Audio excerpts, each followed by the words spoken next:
Selamat sore Ibu. Baik, perkenalkan nama saya Paulina Diro. Nama saya Nurma Syafira.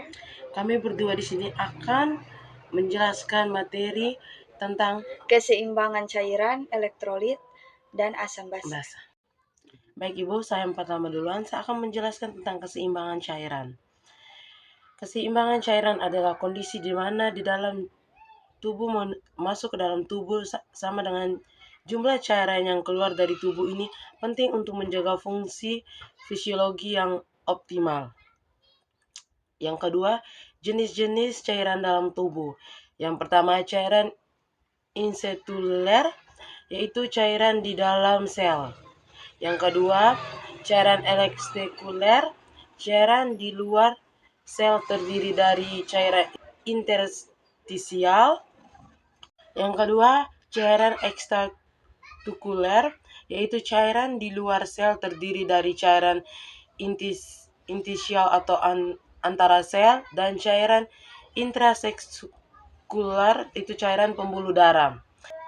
Yang kedua, asupan dan pengeluaran cairan. Yang pertama, asupan meliputi minuman, makanan, dan infus. Yang kedua, pengeluaran, yaitu meliputi urin, keringat terpanas, dan tinja. Yang keempat, tanda dan gejala gangguan keseimbangan cairan. Dehidrasi, haus mulut kering, penurunan tugor kulit, peningkatan denyut jantung, dan penurunan tekanan darah. Yang kedua, overhidrasi, yaitu pembengkalan, peningkatan tekanan darah, sesak napas, dan suara napas basah. Baik Ibu, saya akan menjelaskan materi kedua dari keseimbangan elektrolit.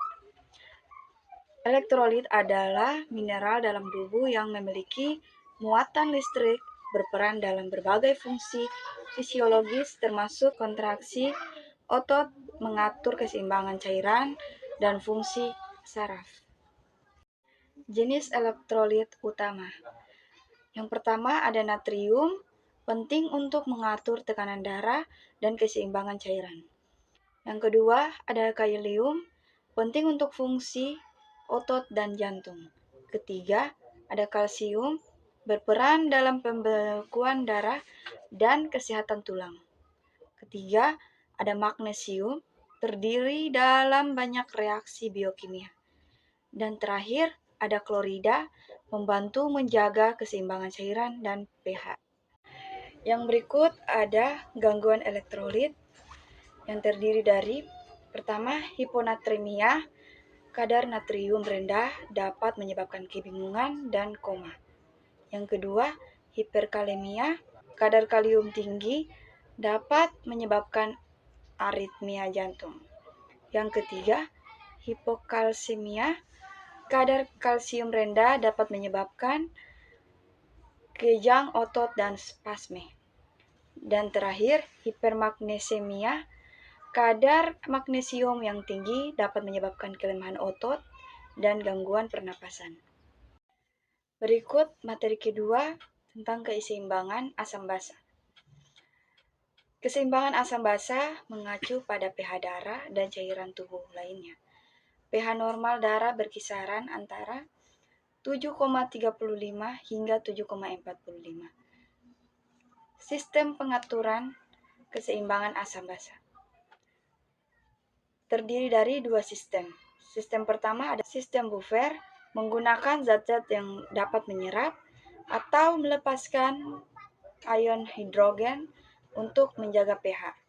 Kedua, pernapasan, mengatur kadar karbon dioksida atau CO2 yang mempengaruhi pH peningkatan CO2 untuk menyebabkan asidosis, sedangkan penurunan CO2 dapat menyebabkan alkalosis. Yang ketiga, ginjal, mengatur ekskresi asam dan basa, membantu menjaga keseimbangan pH. Gangguan keseimbangan asam basa. Asidosis, pH darah kurang 7,35 dapat disebabkan oleh akumulasi asam, asidosis metabolik, atau peningkatan CO2, asidosis respiratori.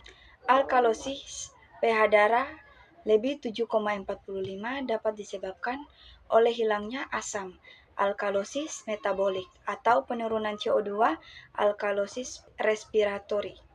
Baik Ibu, sekian presentasi video dari kami. Terima kasih.